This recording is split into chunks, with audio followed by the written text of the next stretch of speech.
Broadcasting across the nation, on your radio, and on Current TV. This is the Bill Press Show. President Obama says there's a stalemate in Congress, and there's only one way to break it. Vote for me, he says.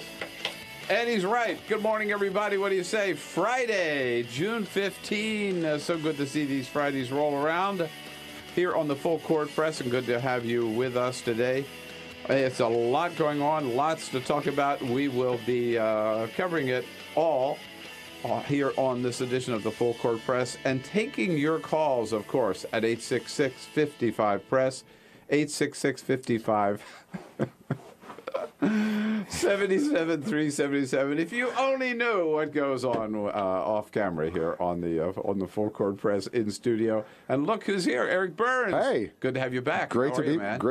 I'm great. I haven't seen you in a while. Eric Burns, one of the co-founders of Bullfight Strategies with Carl Frisch, and a regular part here of the Full Court Press. Everything good? Everything's fantastic. We've been really busy, and I'm excited to be here on the only nationally syndicated progressive morning radio show in the country. There it is. Morning Bill. It's the only right. place you find anything progressive news in the morning. Exactly. And I'm excited that John Fugelsang is going to be hosting a whole bunch of shows next week, on Current. These are really fantastic everybody's off. It looks like everybody's off next week except us. We didn't get that memo. No. Yeah. John Fugelsang is filling in for Jennifer Granholm. Yeah. And Joy Behar filling in for Elliot Spitzer. You're too valuable, Bill. I mean, that's the bottom line. You don't get time off, man. Well, let's just decide right now. So just not show up. So we take next week off? Sounds like a great plan. See you in July. Yeah. All right, see you in July. All right. How quickly what are you doing phone? next week, Eric? Let's go.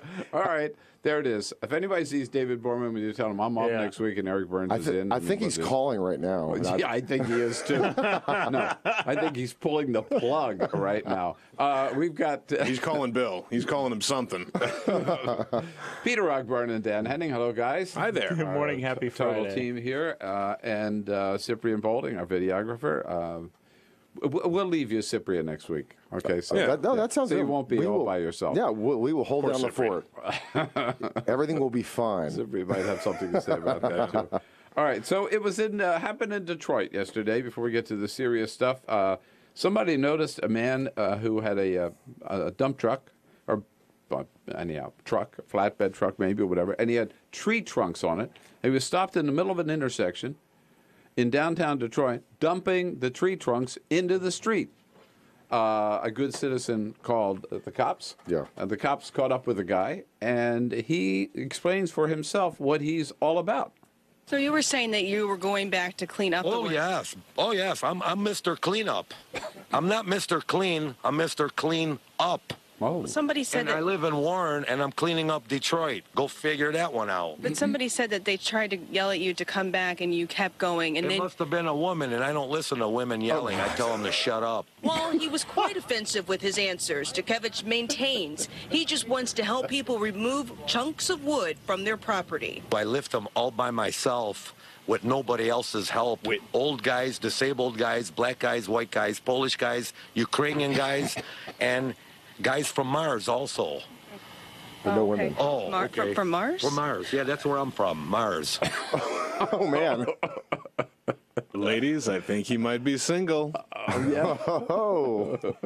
Must have been a woman, so I didn't listen to her. He don't take no orders from no woman, Yeah. Not if you're from Mars. Well, especially look, Martian women. I'm just glad my wife is at work, because if she heard him, I don't know, I'd have to really worry. What a charmer. He's totally nuts. I don't take no orders from no woman. What happened to him? Do we know? Who knows? They sent him back to Mars. They sent him back to Mars. Yeah. Right. So Eric said as a friend of Bill. Friend of Bill. Not friend of Burns. Friend of Bill. This entire Friend of hour. Burns. I like that. Well, that's next week. I'm a friend of myself. That's It's a next two-personality thing, yeah. And Leslie Clark from McClatchy News, who was traveling with the president yesterday, will be along as well about 20 minutes from now. But first, This is the Full Court Press. Important stories. Of course. The day. A final check for the week. The Miami Heat had a 17-point lead in last night's Game 2 of the NBA Finals. Almost lost it, but They did hang on to beat the Oklahoma City Thunder just by 4, 100-96. Derek Fisher stole the ball from Dwayne Wade in the final minutes. That led to a Kevin Durant three-point shot that brought the Thunder within 2, but Miami held on. LeBron James put up 32 points, including 2 clutch free throws. 7.1 seconds left in the game to secure that win. Wow. Did you know, I learned in our 6 o'clock hour this morning, East Coast time at any rate, I learned that the owners of the Oklahoma City Thunder are the guys who put up the money for the Swift boat ads against John Kerry, and they're the leading proponents of fracking in this country. Oh my God, that's that like horrible? 2 really, really horrific things. I know. And- That's Yeah, why but I'm to now be rooting fair- for the Heat. Are they I'm involved- now are they rooting for the involved- Miami Heat. To be fair, the Heat have LeBron James, who is worse than anything else ever. So I'm really He's torn worse than here. fracking. He's not a fracker. Yeah. Fracker. Lance Armstrong's marketability is, quote, Teflon coated. That's what a sports marketing We'll expert find out. at the University of Oregon says, and the statement is holding true so far. None of the cyclist's major sponsors, Nike, Oakley, 24-Hour Fitness, or Trek, have pulled their support of him since the latest round of doping allegations. up, man. You're talking That's about. right. Am I boring you? Man, yeah. Everything all right over there? Bill's been up since 2 a.m. Next. Wow. So, so his sponsor Try to entertain him. dropped him. He has, though, been banned from an upcoming Ironman triathlon in France because of the possible Here's what doping. gets me. So everybody dumped Tiger Woods right away. Why are they sticking to Lance That's Armstrong? a good question. I dumped Lance Armstrong a long time ago. So did I. Yeah. I think Was he upset, Peter, when you dumped him? He was very upset. Very upset. CNN's Candy Crowley was honored and roasted by the American News Women's Club Wednesday night, receiving the 2012 Award for Excellence in Journalism. I'm sorry. Peter Ogburn. I didn't realize my mic was on. Wow. Go ahead. Her colleague Dana Bash spoke at the event saying Candy, quote, has been a friend and a mentor. It's been my own personal page program, but without... All right. You know what? I'm going to be... Bye, Dan. Screw all of you. Oh, There he goes. there he goes. America's newsman. Yeah, just pulled a Gretchen Carlson. He just pulled a Gretchen Carlson. He just walked out. He just walked out of Did, the. I know. That's right. I've never seen that before. He got his last paycheck a couple of hours ago. We're lively here this morning. I like it. Yeah, is that the word for it? Lively or wiggy? I don't know. Eric Burns, here's what gets me. I'm so glad you're in today because this has pissed me off all week from Monday all the way through. Every time I turn around, there's a story about basically this campaign's all over. Yeah, it's the end of the world for Obama. Everybody's written the story. Obama calls it the Washington echo chamber, right? And he's absolutely right. So some idiot will say something like that, and then everybody picks it up and said, "Oh my God, he had such a horrible week." You know, out with some friends for dinner last night, and it's the same thing comes up, right? Oh no, it's Obama's lost, hasn't he? I mean, it's June for one thing. Plus, look at the contrast, and then look at Obama's record. I mean, what do you mean? Why this premature panic? That's my question. Well, I mean, first of all, look, let's note he's up in Ohio.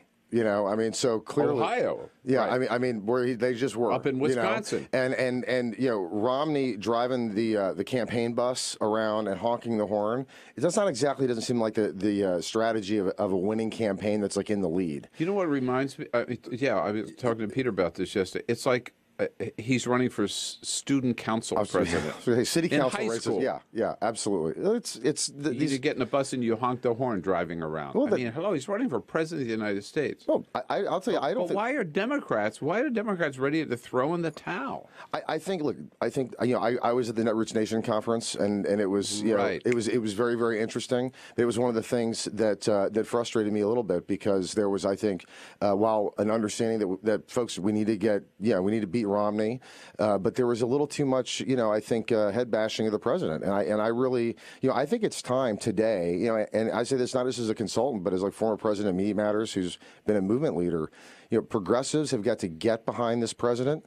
And I think we need to call up the White House, and folks that are watching today on Current need to call the White House and say, we are behind you, Mr. President. Let's give him a tailwind. But plus, I also think Democrats have to just say, look, we've got a good argument here. Absolutely. I mean, there is a real choice in this campaign, and it's not exaggerating to say, an exaggeration rather to say, that Mitt Romney wants to take us back to the policies of George Bush and Dick Cheney. No. He has put nothing forward of his own. All Yes. he's talking about is the same old crap, and we saw what happened when we had those policies absolutely. in place, correct? And look, no, there's no question. You had 8 years of a Bush presidency, 15 years or 14 years of Republican Congress that really had dominated politics for the last 10, 15, 20 years in this country, and their policies were completely discredited, and that is what led to the 2008 crash. I think that Mitt Romney has nothing new to offer, and Barack Obama is leading this nation, and it's good. Yeah, this economic recovery, it's going to take time. It's going to take time. This was a huge systemic failure. But we have an argument to make. Again, if Democrats would put the energy if they would take the energy that they're putting into feeling sorry for themselves. Yes. And by the way, on June 15, or the second week in June. Yeah.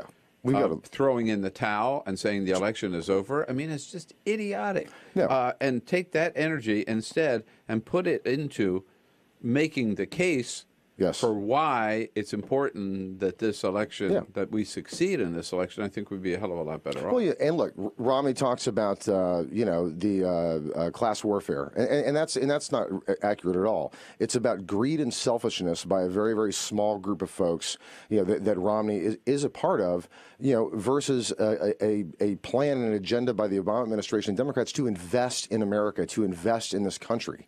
And that's what I think progressives need to be getting out and saying and echoing what I thought was a fantastic speech by the president yesterday, echoing that message, pushing it out, and really creating some oxygen for him and some momentum. Eric Burns in studio with us from Bullfight Strategies. So you can follow Eric and Carl Frisch with the work that they're doing at bullfightstrategies.com, and follow Eric on Twitter. His Twitter handle is Eric_E_Burns. Yeah, you have to change that. That's too complicated. I was like the last guy on Twitter, so that's what every other Eric Burns in the country had gotten every other formulation. But we'll work on that because it is too many underscores. Yeah, who wants an underscore? No, you don't want underscores in a Twitter handle. It doesn't really reflect who I want to be, Bill. Thank you. All right. Now so we'll talk about this speech yesterday because the president. He laid it out, and he said, look, there is a clear choice here. Yes. He's made that case before. I thought he did it better and stronger yesterday. And here's just one quick clip from the speech. If you want to give the policies of the last decade another try, then you should vote for Mr. Romney. There it is. No, right? It is forward with Obama or backward with Romney. That's right. To me, it is give more to the 1% with Romney, or build the middle class with President Obama. I don't think there's a clear choice.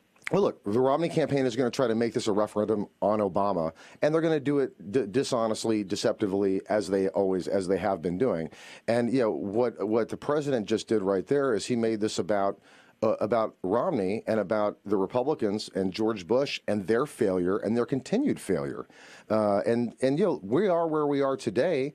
Where they're hitting on Obama, saying, well, the recovery is not happening fast enough, in large part because the banks are sitting on cash and they're not loaning out money. And then we see all these Republican senators just running as fast as they can to get in the good graces of Jamie Dimon. We saw that this week as a public relations expert, I would say. I started to say genius. I don't want to go too far here. But that's your business. Do you think the Obama campaign has done a good enough job of getting the message out as to what's at stake? I think they can do much better. So I don't think that in the past. And I'll tell you, he gives every so often, I feel like you and I have had this conversation before, he will give a great speech like this, and he'll get fired up, and he really he hits the message, and he actually articulates the contrast. What I loved about this speech he just delivered is he really told the story of what had happened and why. But they've got to keep saying it. They've got to keep pushing that message every day. Every progressive group out there that cares has got to echo that message, bolster that message, and that's what's not happening, and that's what has not been happening. It's the consistency and the repetition. And in this echo chamber media, that's what you have to do. Yeah, echo chambered, right? These are the same people who are saying today that it's all over for Obama are the people who were saying a couple of months ago that this Republican primary is going to go all the way to Tampa. Yeah. That Romney will never, the mathematics would prevent Romney from ever getting enough delegates. I mean, they're just dead wrong. And then, but they all say the same thing, and then people start believing them, and then they get depressed. And just and we get crazy. the sensationalist media. That's why it's important that we're here to set the record straight. That's right, and that's why we need to be encouraging people to turn the dial to current. You know, Democratic members of Congress need to turn the dial and to current in the morning, and see a real discussion happening. Damn right. A right. few places Damn on cable, straight. we're actually having a conversation. You got it. That doesn't happen. You just woke me up. 866-55-PRESS. No more yawning. I'm on yawn during the commercial. 866-55-PRESS is the toll-free number with Eric Burns. Take your calls next. On your radio, on TV, The Bill Press Show, new on Current TV.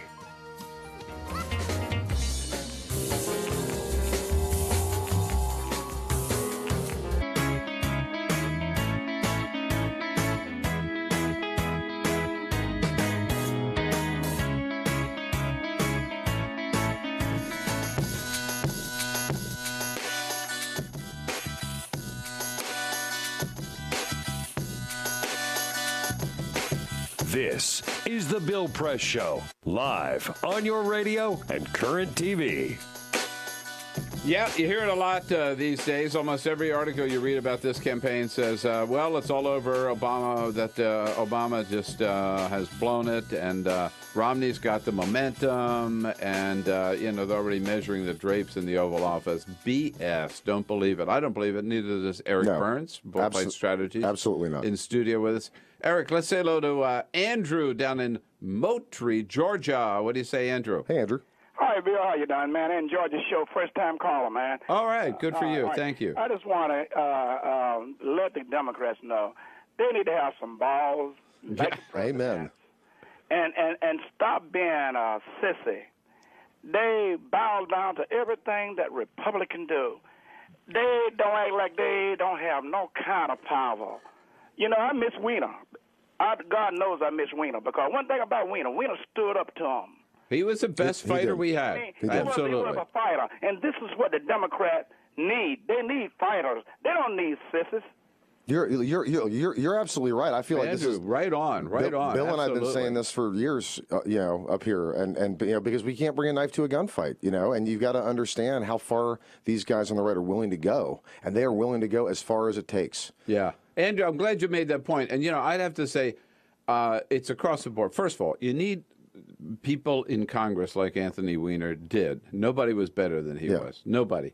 And there's nobody has stepped up like to take his place. Yes, that's correct. Not to do that other stuff from the locker room. Forget that. Yeah. But I mean, the fights on the floor and the strong statements on the floor. Mm-hmm. But I also think President Obama's got to do more of that. I think he's got to call these guys out. Well, that's why I loved what he did in the speech, where he really defined Romney. And they need to be doing that every day. Because Romney goes out there with these lies, and he says the stimulus was a total failure. That's wrong. And it's absolutely factually wrong. And he knows it's a lie, Bill. Of course. He knows it's a lie. And that's what's disturbing about it. That's what really troubles me about Romney. I would really like to hear President Obama say, Mitt Romney is lying to you.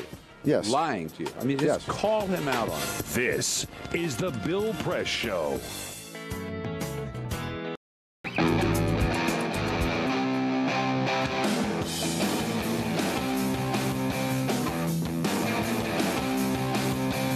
Heard around the country and seen on Current TV, this is the Bill Press Show. 33 minutes after the hour now, here we go on this Friday, June 15. It is the Full Court Press. We're coming to you live from our nation's capital, all across this great land of ours, and brought to you today by the International Association of Iron Workers, the good men and women of the iron workers. They do a great job, period. The sky's the limit for them. And look at that great new building that the president visited at the World Trade Center yesterday, put up by the iron workers, among other great union workers. And you can find out more about the iron workers under President Walter Wise at their website, www.ironworkers.org. President Obama, a very busy day yesterday.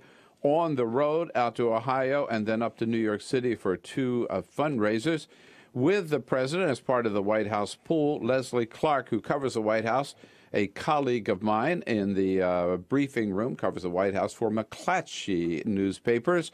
Good morning, Leslie. Hey, good morning, Bill. And we are joined in studio, I think you know, by Eric Burns from Bullfight Strategies. Hey, here with me. So, Leslie, you had a busy day yesterday. What time did you guys get back to Andrews Air Force Base? We got back about 1:30 this morning. Oh, man. Yeah. When did you leave? And, well, the president probably got home about 1:45 since he has helicopters back. I got home about 2:30. And you left D.C. yesterday morning or afternoon? I forget. Yeah. Yeah, we had a call time at 10, and then we left on Air Force One about noon. So it was not a bad call time at all. Well, that's why you get all that overtime from McClatchy, huh, for days like that. Is that exactly. All the glory. So the president yesterday, a good crowd, enthusiastic crowd in Cleveland. How was that event? He had an incredibly enthusiastic crowd. It was sort of a little bit of a disconnect between his long, sobered speech about his vision for the economy and a crowd that was clearly ready to just launch into some cheering lines, and they were just really pumped up and enthusiastic and listened to him, but I think they were just ready to stand up and cheer, actually. Yeah, I mean, I saw the chants. They were chanting 4 more years, 4 more years, 4 more years. Well, right? I was going to ask. I mean, Leslie, is that to you indicate that? I mean, that sounds to me like there's a lot of clearly a lot of enthusiasm for the president. You know, in a key state, and we've been talking about this kind of media narrative that that the president's cooked, that he's done. Was that your assessment being out there at the speech yesterday? Yeah, I mean, if you judged it on a one speech in the audience there was definitely enthusiasm among the base. There was, people there wearing Obama 2012 T-shirts as well as having buttons from the campaign in 2008, and they, leapt to their feet several times at every opportunity they got. As you know, Leslie, the last couple of days before the speech at the briefing. The White House the word out was this was going to be a major kind of turn the corner speech, right, to reset the campaign narrative as to what this election is all about. To the extent that you were there and have seen some of the coverage, did the campaign and the president achieve its purpose, do you think? Well, they seemed pretty happy with it. They definitely needed a reset button after the start of June that he's had a rough time. And I think they saw this as a minute to sort of pause and hopefully to pivot. Mm-hmm. And do you think they did it? I haven't had a chance. We were so busy heading out after that. I haven't had a chance to read any of the reports on it. And I know the Republicans don't think that he did. If you ask them, it was more of the same and no new ideas. Yeah. Mitt Romney's response was talk is cheap, which is well, what has Mitt Romney done? Not exactly a profound commentary. Yeah. But so then from Ohio, you went on to New York, and between the two events, it was a pretty good haul for the campaign, wasn't it? Yeah, there were two pretty high-end fundraisers, one at a private home, which was actress Sarah Jessica Parker and Vogue editor Anna Wintour, and then a later event at the Plaza Hotel in New York.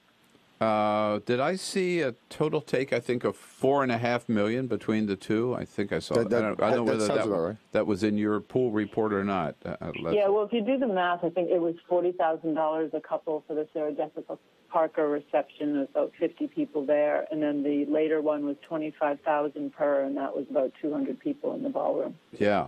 All right. So I want to know, everybody wants to know, did you get a peek in Sarah Jessica Parker's house, and what's it like? I did. I stood along with the other print poolers in her house. It's a beautiful townhome. They had 2 tables of chairs. Manhattan, these are not huge, sprawling places. She lives in probably a 4-story townhome in the West Village. So it was kind of for Washington, it was large. Yeah. For the city, it was large, but not for, comparatively. But a not a yeah. condominium, a four-story Townhouse. Correct. Townhouse, Like yeah. a brownstone. You walked up a little flight of stairs and walked in. Little foyer. On your right was a living room and a dining room, although it was all set up with long tables and some really attractive, glittery, stunning people sitting around the table. Very intimate, candlelit, flowers everywhere.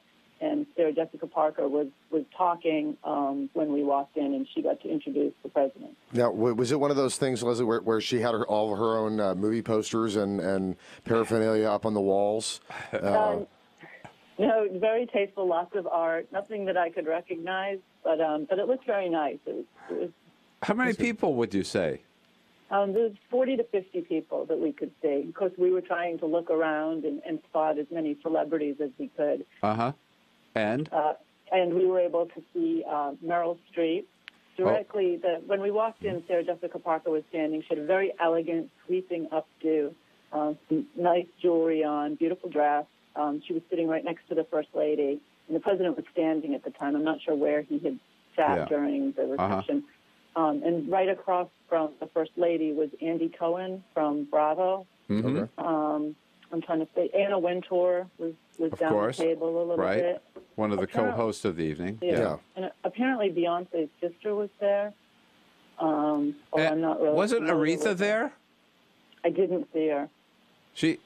We couldn't see into there was a room in the back. The tables were like long and extended. Yeah. And from my vantage point, which was up against the wall, I mean, I was, 2 feet behind the person sitting at the table. I couldn't really see into the entire room in the back. So there could have been celebrities there. The story I read on TMZ, by the way, is that Aretha came in and was only there for just a matter of minutes, and then she left. Okay. She hasn't been well.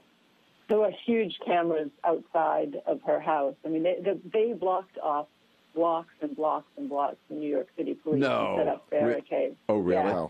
Yeah. And but people seemed to love it. It was a gorgeous night out, and so people were just kind of hanging out in New York and snapping pictures of the motorcade. I'm sure you liked it if you were on foot. Maybe if you were driving, you probably wouldn't. Yeah. And so then he went on to the second event. I forget where that was at the Plaza Hotel. Plaza Hotel. Yeah. And they couldn't go somewhere nice. That was like a concert, a bigger event, right? Yeah. Mariah Carey apparently was there, and the president said that Alicia Keys was there. We were only told that Mariah Carey was there, but he mentioned Alicia Keys.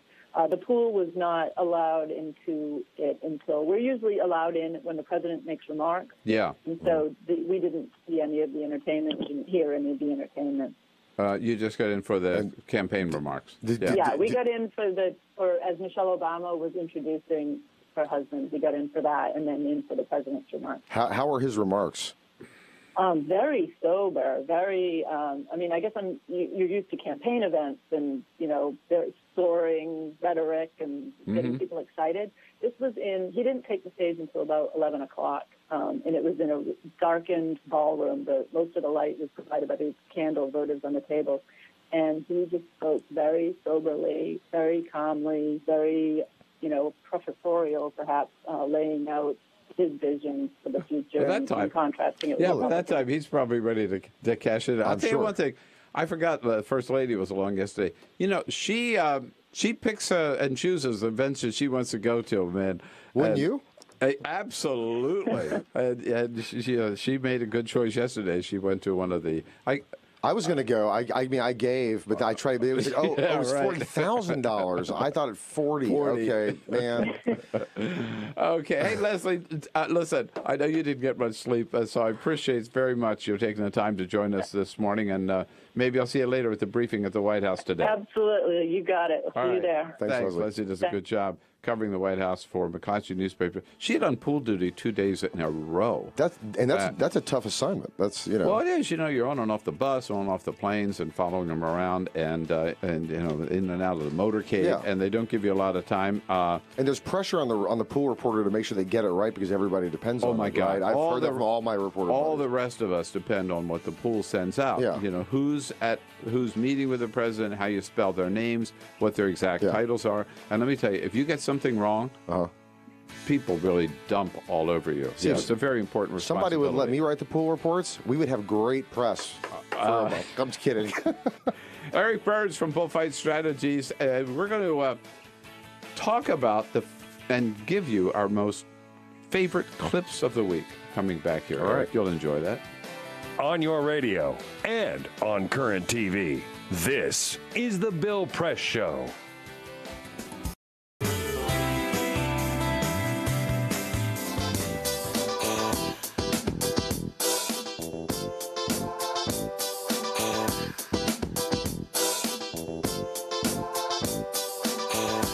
Heard around the country and seen on Current TV, this is The Bill Press Show. It is the Full Court Press with me, Bill Press, and Eric Burns from Bullfight Strategies here.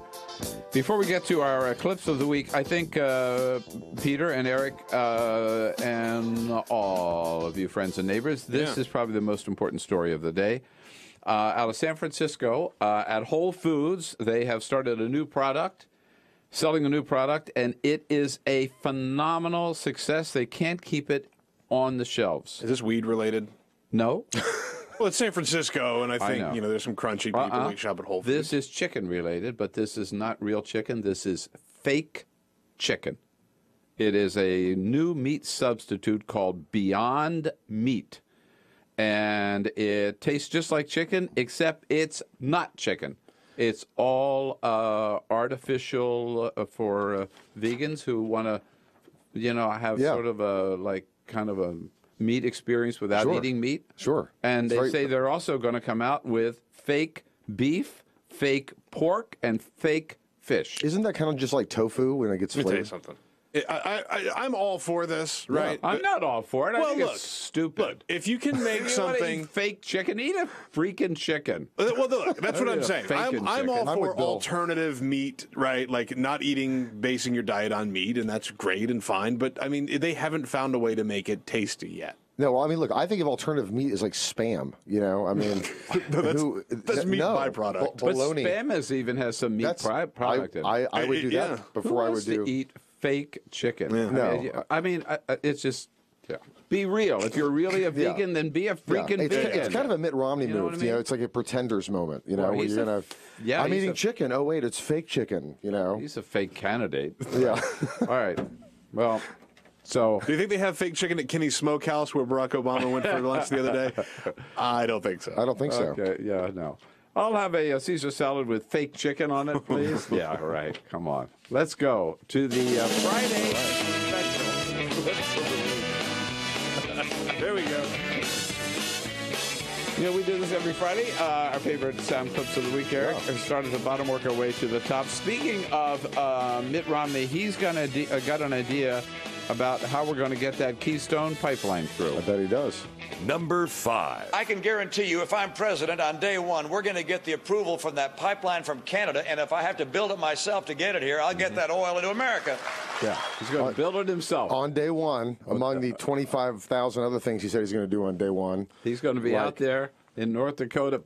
He won't be able to sign any legislation. He'll be on a jackhammer building the pipeline. Is this the first specific thing he's actually said he's going to do as president? I mean, I know he's going to solve the China problem, which is a little nebulous. Well, all I know is he'll be available for a construction job on the pipeline because he ain't going to be in the White House. Obama should take him up on that. November the 7th, he could sign up. Yeah. Louis Gohmert, crazy congressman from Texas, he doesn't buy that Commerce Secretary John Bryson had a seizure. He thinks something else is up. Number 4. You got Bryson out in California.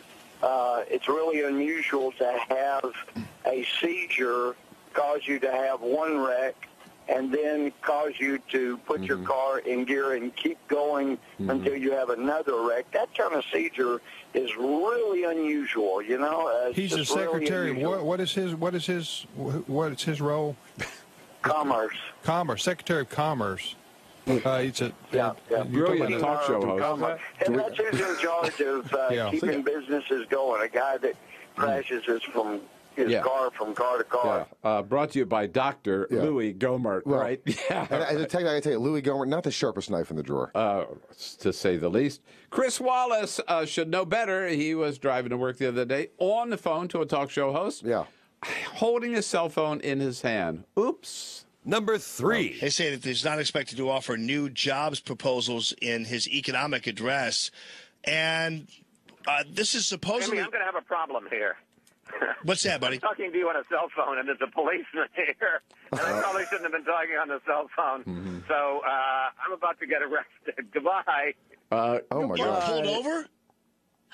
Oh, the line's dead. He's doing Fox News Sunday from the county jail. Yeah. By the way, I don't know if you didn't know that. President Obama, how's the economy doing? A week ago today, he didn't put it quite the best way. Number 2. We've created 4.3 million jobs over the last 27 months.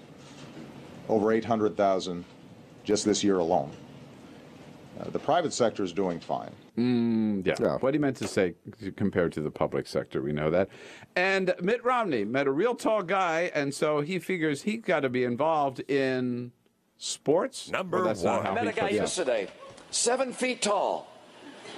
Yeah, handsome, great big guy, 7 feet tall. Handsome. Yeah. Name is Rick Miller, Portland, Oregon. And he started a business. Of course, it was in basketball. But it wasn't in basketball. I mean, I figured he had to be in sport, but he wasn't in sport. His business is caring for seniors. So this is going to change the... Do you need any further proof that this guy is just so awkward and out of touch? I mean... No. But hey, exactly. Handsome guy. How out of touch can you get? He reads the sport page. Well, right? look, he follows sport. And all of his horses, his prancing horses, at sport. which I think comes from his time living in France. He speaks French, so remember the whole John Kerry is French, Mitt Romney is more French.